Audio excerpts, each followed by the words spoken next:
Satu contoh yang baru-baru ini kita rasakan itu terkait minyak goreng. Minyak goreng itu Indonesia itu penghasil minyak sawit terbesar, bahkan 58% sumbang ekspor ke dunia itu dari Indonesia, Pak.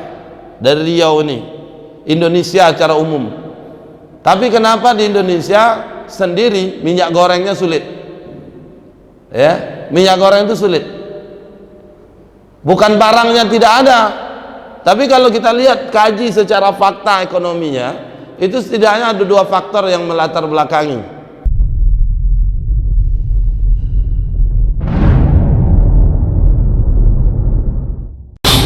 Bismillahirrahmanirrahim.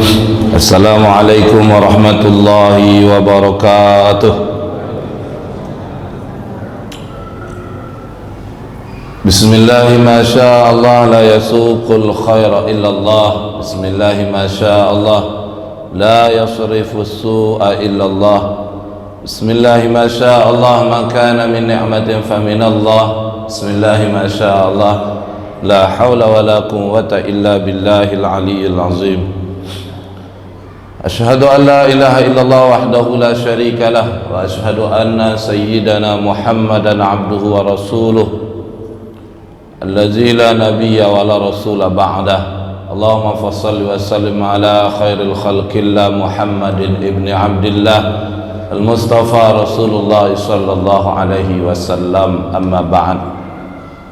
Bapak Ibu hadirin hadirat, tamu-tamu Allah, jemaah salat fardu maghrib Masjid Darussalam yang kami hormati, alim ulama, cerdik pandai, tokoh masyarakat, yang besar tak disebut gelar, yang kecil tak dipanggil nama.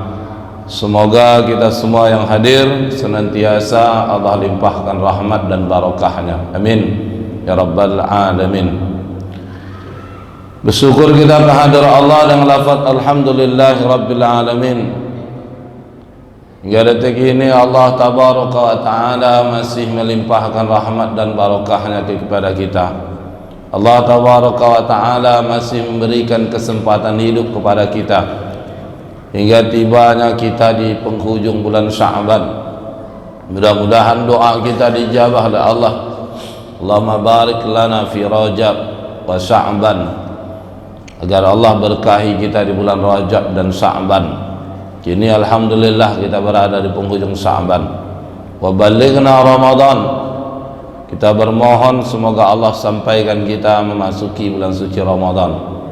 Alhamdulillah, sekarang di penghujung kira-kira 9 atau 10 hari lagi Sya'ban bersama kita dan kita memasuki Ramadan.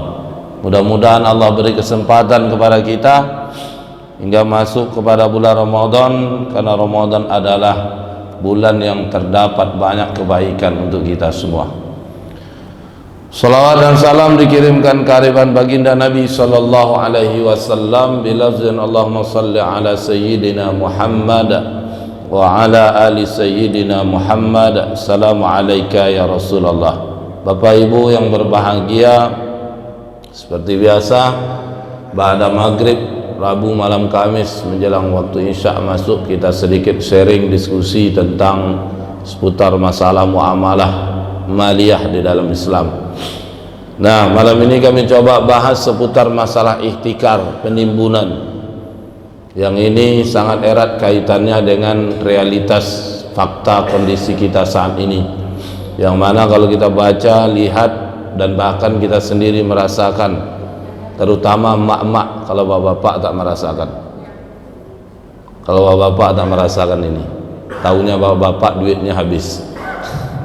Tapi mak-mak merasakan adanya ihtikar. Apa itu ihtikar? Penimbunan, penimbunan demi penimbunan, ya. Terutama yang hari ini terjadi penimbunan minyak goreng. Cuma bapak-bapak merasakan kalau punya mobil solar yang ditimbun sehingga langka dan macet berkepanjangan, ya. Maka bagaimana Islam melihat ihtikar ini, ya.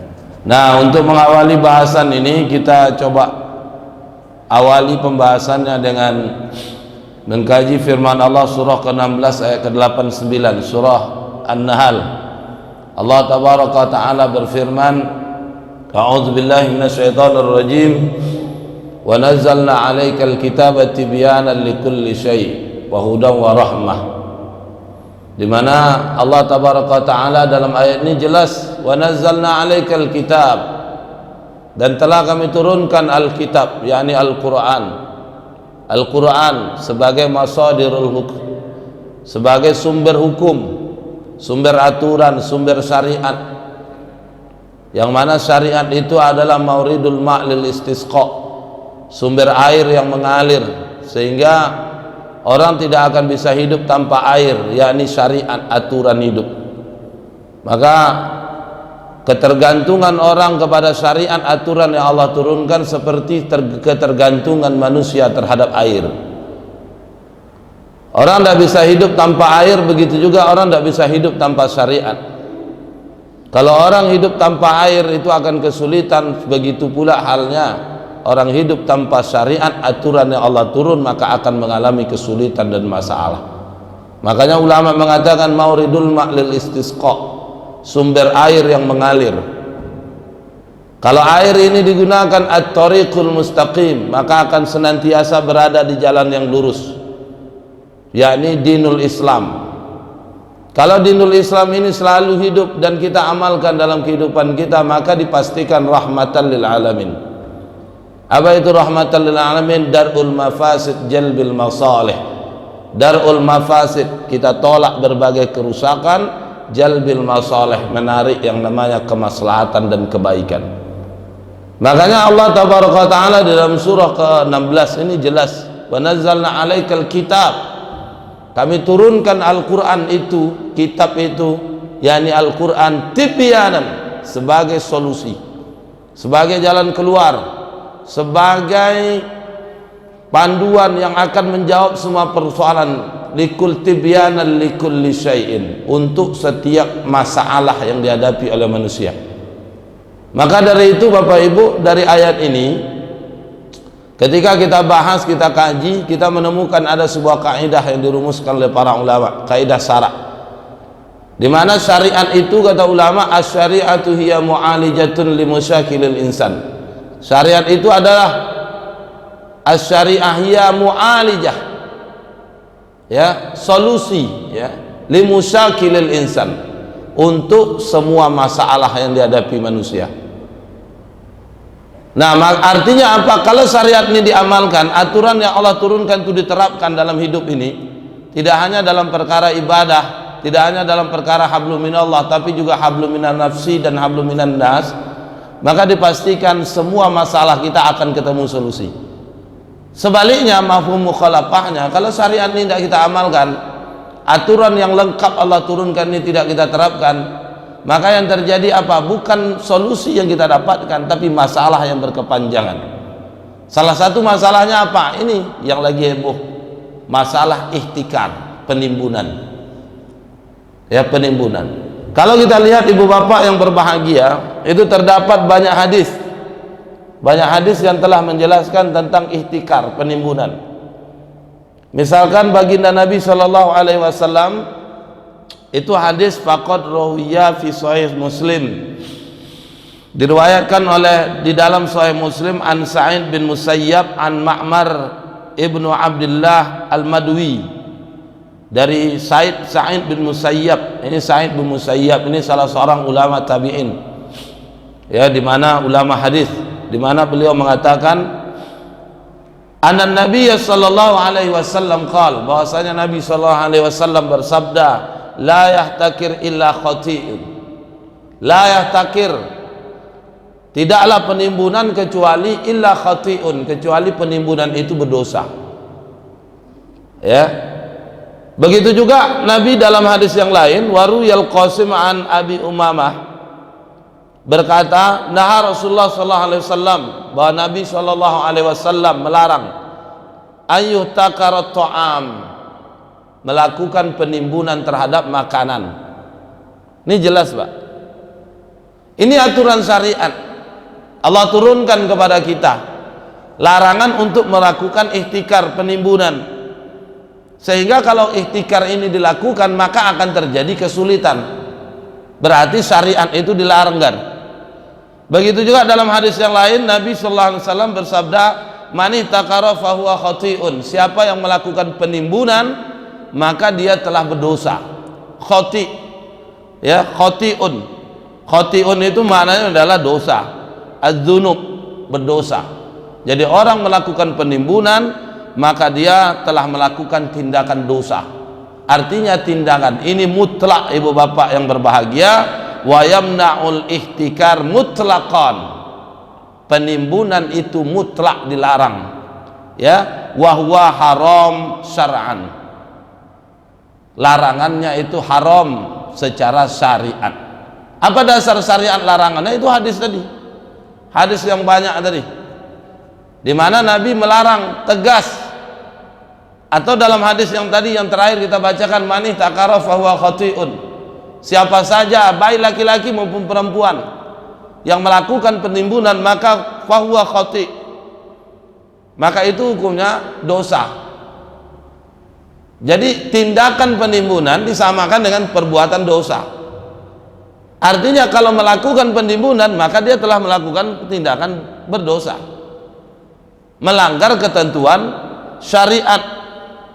Bahkan ada hadis yang mengerikan lagi di dalam Nabi SAW bersabda, ini dijelaskan juga di dalam hadis riwayat Imam Ahmad, man ihtakara ala muslimin ta'amahum, ya, siapa saja yang melakukan penimbunan makanan terhadap kaum muslimin, darabahullah bil iflas, ya, darabahullah, Allah akan menimpakan kepada dirinya kebangkrutan, au bijuzam,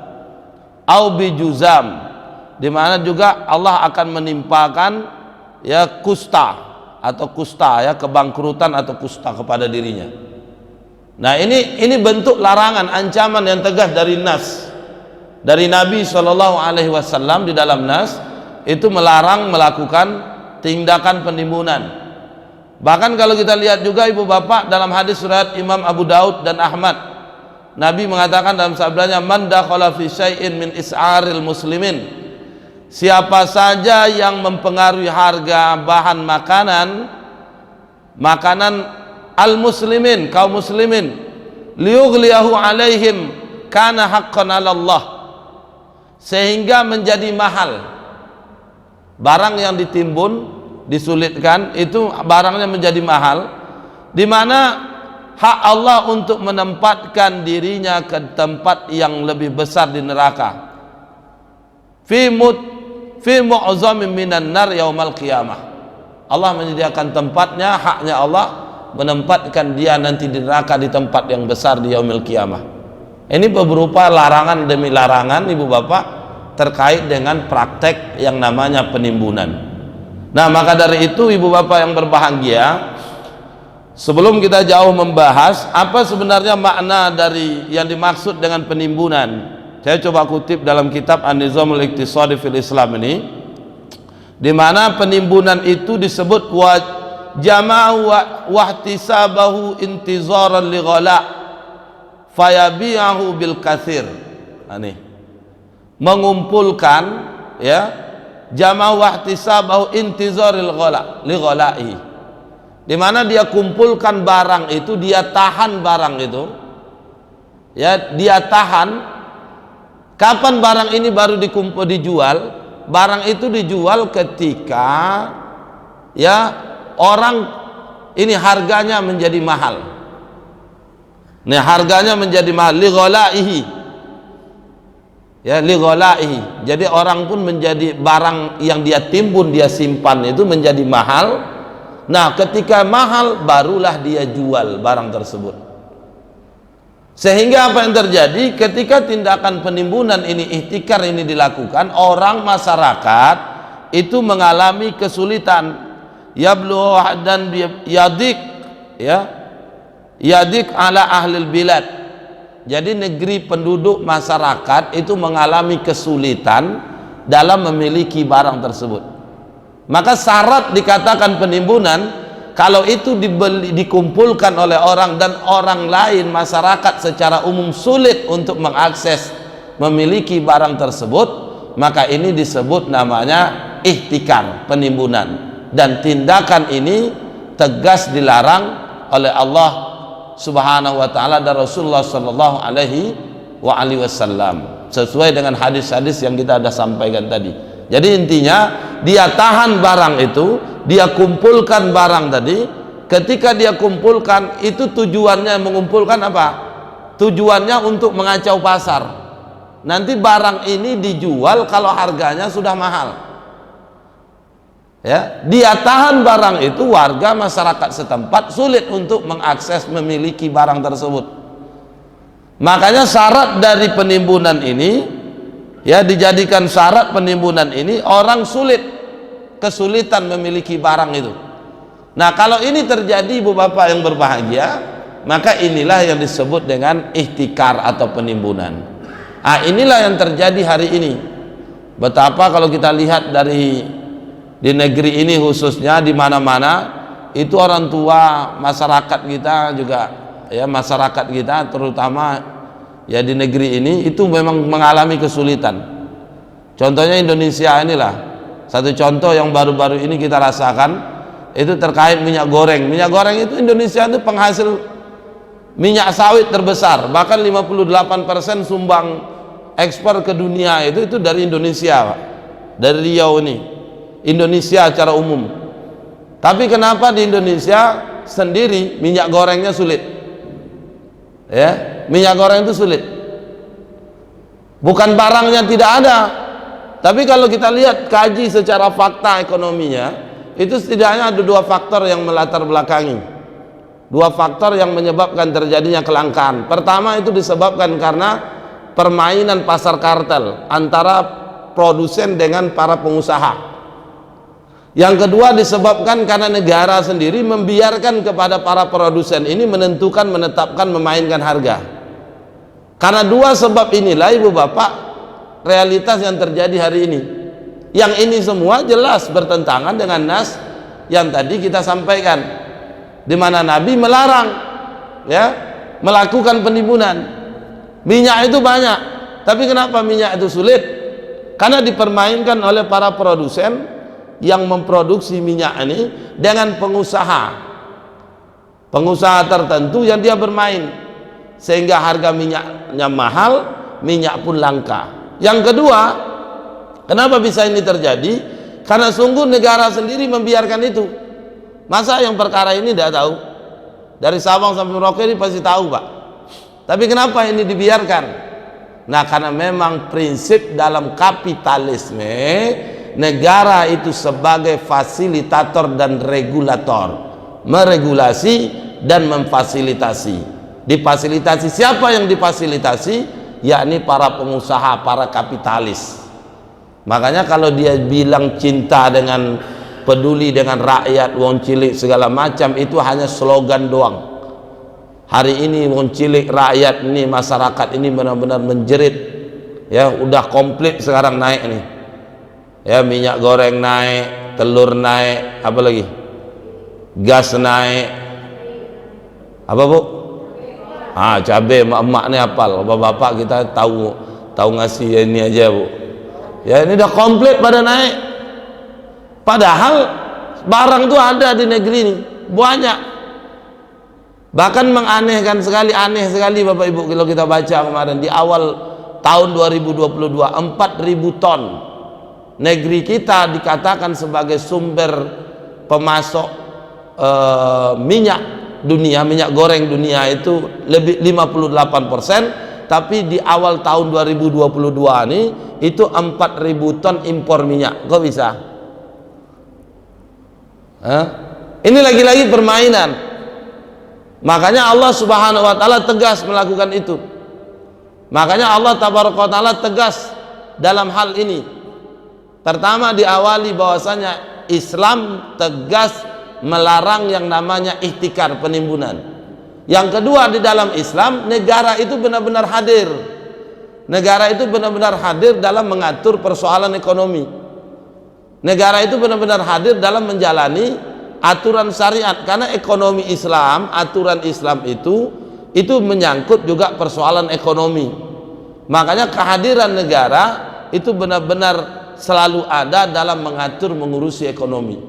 Makanya kita baca Bapak Ibu di dalam sejarah, betapa penguasa-penguasa dulu ketika Islam diterapkan, sejak Nabi hijrah dari Mekah ke Yathrib, masa generasi setelahnya, itu betapa Islam itu benar-benar hadir mengatur urusan perekonomian ini, ya, sampai-sampai perkara penimbunan kalau itu terjadi itu benar-benar dilarang. Di masa Abdul Hamid II saja, itu masa kekhilafahan Utsmani, ya, Utsmani di Turki, Istanbul, penimbunan terkait gandum untuk buat roti saja, itu khalifah itu turun tangan, Bapak Ibu. Roti itu makanan pokok orang ketika itu. Di wilayah sana di Turki itu ada yang melakukan penimbunan sehingga roti menjadi mahal. Khalifah turun tangan menyelesaikan perkara ini, bukan dibiarkan. Kenapa? Karena khalifah sendiri, kepala negara itu pelaksana syariat yang pengabdiannya hanya kepada Allah semata. Kalau Allah perintahkan dia tunaikan, kalau Allah larang dia tinggalkan. Kalau Allah membenci sesuatu, maka khalifah pun akan membenci itu. Kalau Allah menyukai satu, maka para pemimpin khalifah itu juga akan menyukai itu. Penimbunan ini, ihtikar ini tegas dikatakan Nabi, mani takara fahuwa khati'un. Penimbunan itu dosa, maka ini tindakan perbuatan yang dibenci oleh Allah dan Rasulullah sallallahu alaihi wasallam. Nah, hadirnya seorang pemimpin tegas dalam perkara ini menutup celah berbagai tindakan penimbunan yang terjadi di tengah masyarakat. Kenapa? Karena pemimpin di dalam Islam pengabdi, pelaksana hukum syara, dan pemimpin di dalam Islam punya kewajiban meriayah, mengatur, melayani, mengurusi urusan rakyat. Makanya pemimpin dalam perspektif Islam itu al-imamu junnah, pelindung, Pak. Jadi kalau rakyat mengalami kesulitan, pemimpin tidak akan pernah tinggal diam, tenang. Itu uniknya Islam kalau benar-benar diamalkan, diterapkan dalam kehidupan. Kita mungkin bisa baca dalam sejarah Umar bin Khattab. Umar itu tidak pernah merasakan kenikmatan sebelum rakyatnya semua merasakan kenikmatan. Akan pertama merasakan kesulitan, ya, sebelum rakyatnya merasakan kesulitan itu. Nah, kenapa? Karena pemimpin dalam Islam itu riayah, pengurus, pengatur, yang dia tidak akan tinggal diam. Pertanggungjawabannya tidak di akhir masa jabatan. Ya, pertanggungjawabannya tidak hanya sekedar ketika dia selesai menjabat, tapi pertanggungjawabannya dunia dan akhirat. Coba tengok hadis yang tadi, yang Nabi katakan, kalau terjadi penimbunan itu, kana haqqan 'ala Allah, maka menjadi haknya Allah ayyaqdhifahu fi mu'zam minan nar. Jadi kalau penimbunan itu terjadi, haknya Allah akan menempatkan dia, orang yang menimbun itu, di tempat yang luas, ya, di dalam neraka yaumal qiyamah, di hari kiamat nanti. Jadi seorang pemimpin tidak bisa main-main dalam pandangan Islam. Pertanggungjawabannya kepada rakyat, kepada, ya, masyarakat, umat ketika dia hidup, dan pertanggungannya di hari kiamat. Ketika pemimpin itu tahu ini penimbunan dilakukan dan dia tidak mencegahnya, maka ini dianggap abai dalam menjalani kepemimpinan amanah dalam perspektif pandangan Islam. Itu makanya ibu bapak yang berbahagia, di dalam Islam Al-Quran tegas menjelaskan di awal tadi yang kita sampaikan, wa nazzalna 'alaikal kitaba tibyanan likulli syai'. Kalau Al-Quran itu benar-benar diamalkan, syariat aturan Allah diterapkan, maka akan ditemukan solusi demi solusi dari setiap persoalan yang dihadapi. Sebaliknya kalau syariat itu tidak diamalkan, aturan Allah tak diterapkan, bukan solusi yang kita temukan, tapi masalah demi masalah. Nah, kalau kita lihat realitas hari ini, inilah kondisi di mana syariat tidak diamalkan, aturan tidak diterapkan. Khusus urusan ekonomi, muamalah, itu bukan dipakai aturan Islam. Dalam bermuamalah, berekonomi, bukan diterapkan aturan Al-Quran dan Sunnah. Maka kalau Al-Quran dan Sunnah tidak diterapkan, bukan solusi, tapi masalah. Dan akan terus ada masalah. Belum selesai satu, muncul masalah berikutnya. Belum selesai satu, muncul masalah berikutnya. masalah berikutnya sudah menanti, ya ini masih kita selesaikan belum selesai, timbul masalah-masalah berikutnya. Maka dari itu, ya kalau kita merujuk kepada firman Allah tadi, ya jelas pertama kita harus kembali kepada syariat, aturan yang Allah turunkan. Bagaimana untuk kembali kepada aturan Allah? Dengan cara menerapkannya dalam kehidupan kita, sehingga urusan kita ini tidak hanya sekedar urusan dengan Allah saja yang kita jaga, ibadah saja kita jaga, ibadah saja kita pelihara, hablum minallah yang kita pelihara, tapi hablum minan nafsi, urusan dengan diri, urusan hablum minan nas, dengan sesama, itu juga diatur sesuai syariat. Ketika kondisi seperti ini kita amalkan, lakukan, terjadi dalam hidup kehidupan kita, maka insya Allah kebaikan demi kebaikan akan selalu dan ada kita temukan hari demi hari. Sebaliknya, kalau aturan ini tak terjadi, kita hanya fokus dalam perkara ibadah saja, Pak, hablum minallah saja kita jaga, dalam urusan selain Allah ini kita tidak perhatikan, dalam perkara ekonomi kita tidak terapkan konsep sesuai apa yang Rasul contohkan, maka dipastikan masalah demi masalah akan kita temukan. Jadi jelas ibu bapak yang berbahagia, terkait dengan ihtikar penimbunan itu adalah menahan barang, ya, menahan barang dan dijual ketika harganya mahal, sehingga masyarakat mengalami doik, kesulitan dalam mengakses barang tersebut. Tindakan ini disebut ihtikar atau penimbunan, dan penimbunan ini mutlak keharumannya menurut syariat. Namun ibu bapak yang berbahagia, ihtikar beda dengan kanzul. Kanzul itu juga menimbun, tapi yang ditimbun bukan barang. Kalau ihtikar yang ditimbun barang, sembako. Tapi kalau kanzul juga menimbun, tapi yang ditimbun adalah emas dan perak. Menimbun juga tapi emas dan perak. Ini yang Allah jelaskan dalam surah At-Taubah, wallazina yaknizuna az-zahaba wal fiddata wa la yunfiqunaha fi sabilillah fabashshirhum bi'adzabin alim. Ini sama-sama dilarang, cuma konteksnya beda. Kalau ihtikar yang ditimbun barang, kalau kanzul mal yang ditimbun adalah emas dan peraknya. Nah, apakah ini juga dibolehkan? Al-Quran surah Taubah tadi jelas, walladzina yaknizuna, dan orang-orang yang telah melakukan penimbunan az-zahaba wal fiddata, emas dan perak, wala yunfiqunaha fi sabilillah, dan mereka tidak menginfakkannya di jalan Allah, fabashshirhum, maka kasih kabar gembira kepada mereka, bi'adzabin alim, dengan azab yang pedih.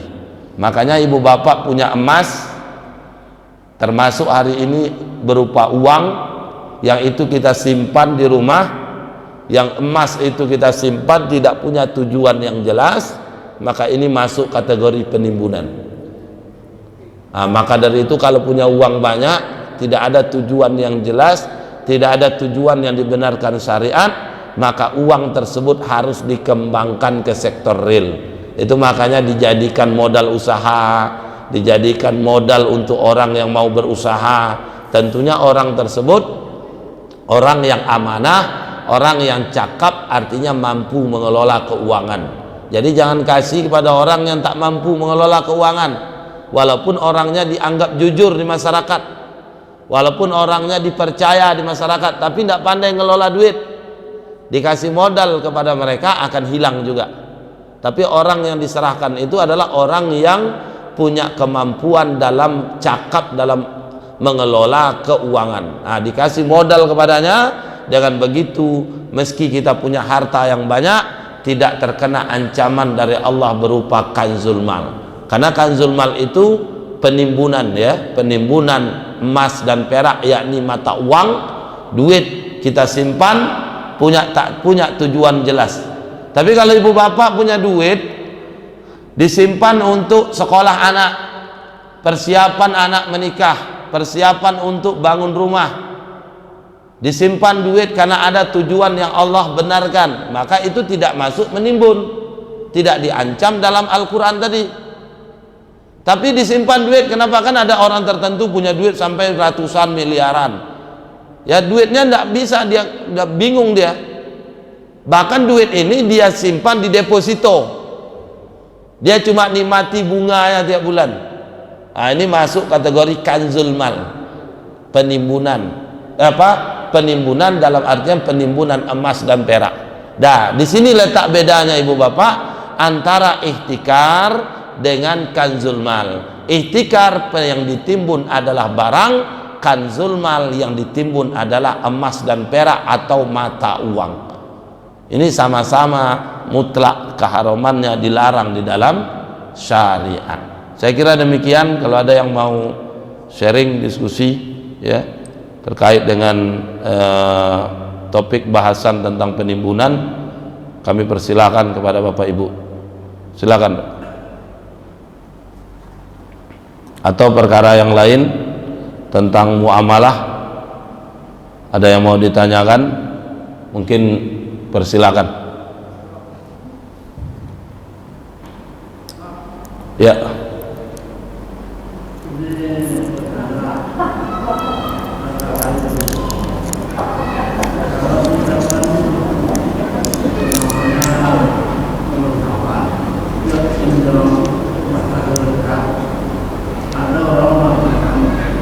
Kayak mana Pak? Saya kurang jelas.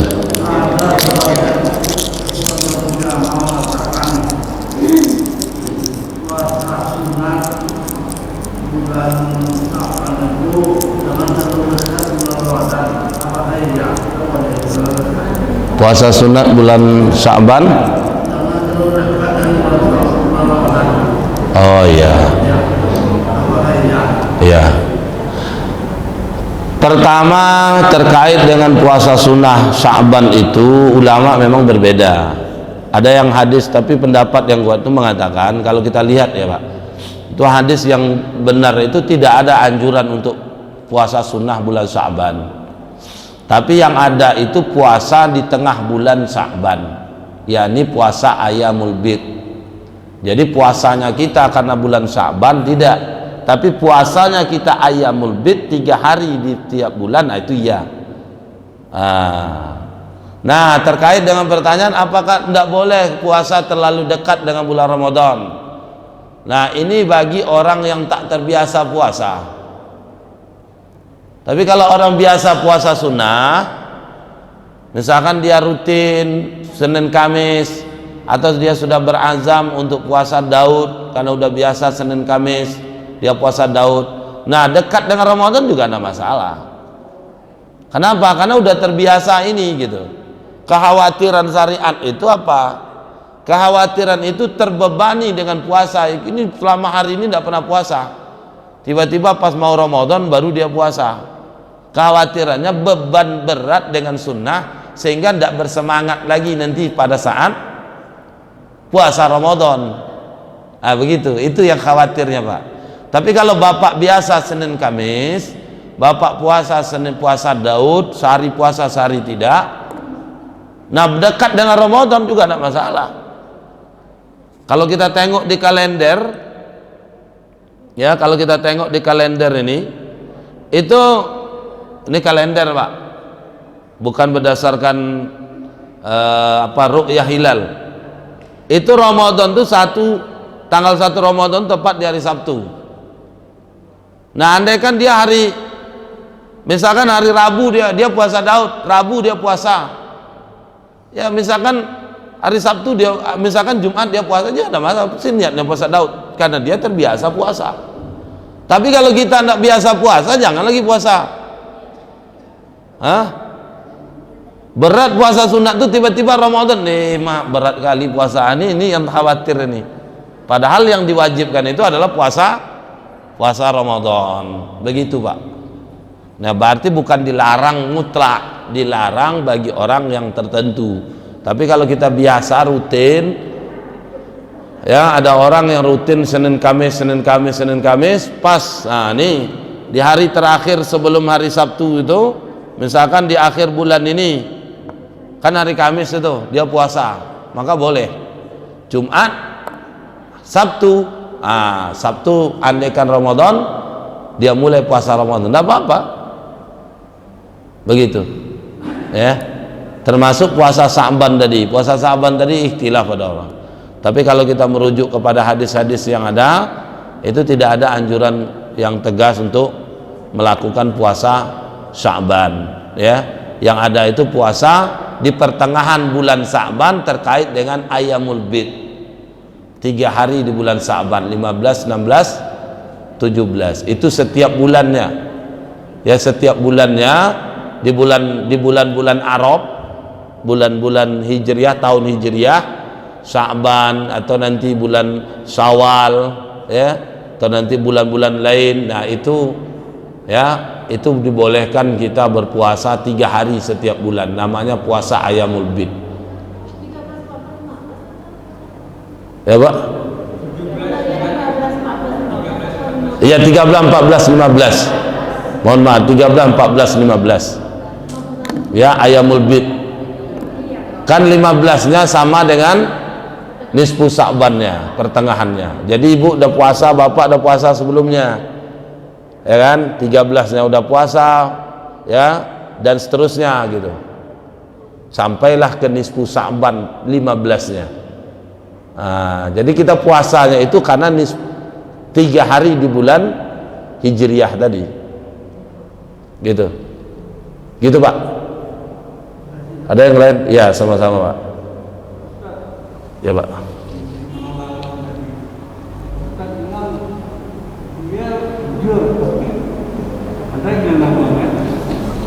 Pandai kita lawan tapi nggak jujur.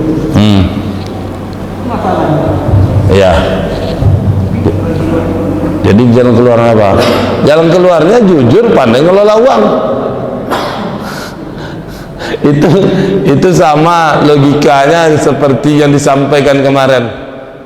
Langka, apa katanya? Langka tapi mahal, banyak tapi mahal, langka tapi murah. Ini kan pejabat ngasih buat 2 tawaran. Itu penguasa negeri ini terkait minyak goreng itu. Ibu bapak maunya langka tapi murah, mahal, banyak tapi mahal. Ini kan 2 pilihan yang mau harimau ke mulut harimau atau mulut buaya. Sama-sama tak bagus. Langka dia tapi murah, susah juga. Banyak dia tapi mahal, susah juga. Yang bagusnya apa? Banyak, murah. Jadi kalau bapak logikanya tadi, ini bukan saya bilang bapak logikanya kayak gitu, tidak.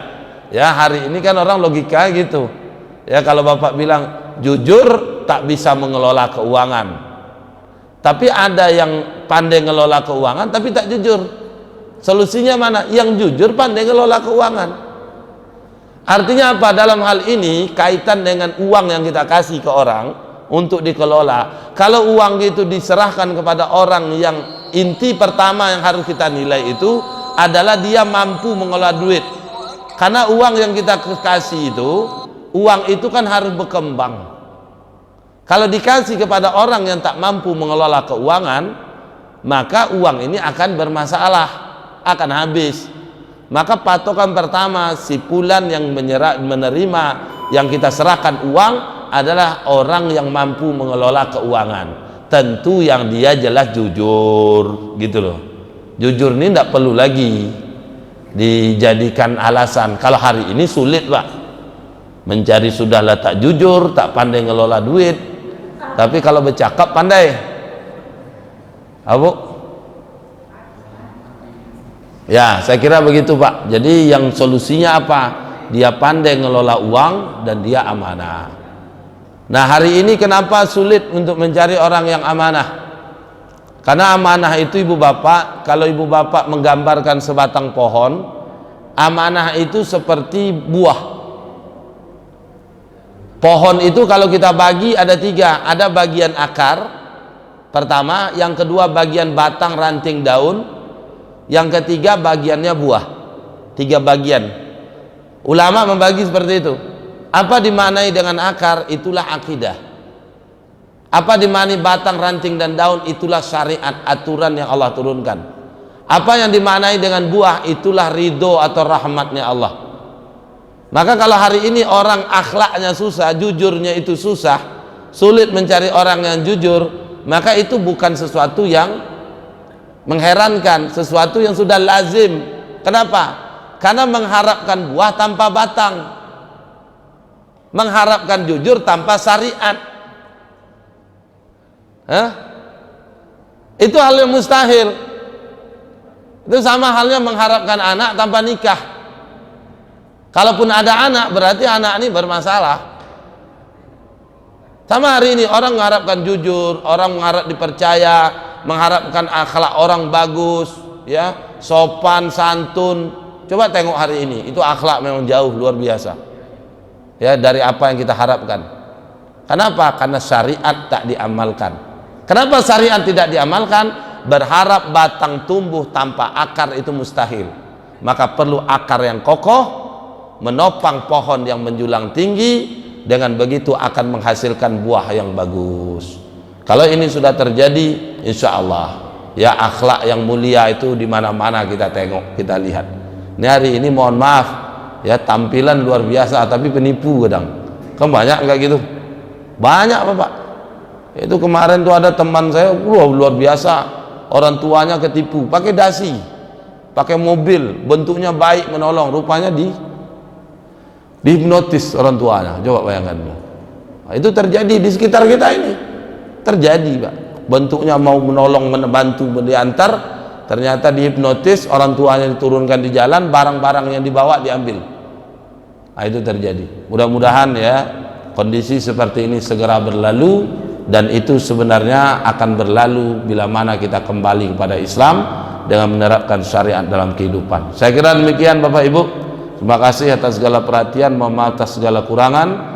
Yang benar datang dari Allah, yang salah datang dari kekhilafan saya pribadi. Mari kita tutup majelis kita dengan baca tasbih kafaratul majelis dan ucapan hamdalah. Bismillahirrahmanirrahim. Subhanakallahumma bihamdika nasyhadu an la ilaha illa anta nastaghfiruka wa natubu ilaik. Walhamdulillahi rabbil alamin. Wabillahi hidayah taufik. Wassalamualaikum warahmatullahi wabarakatuh.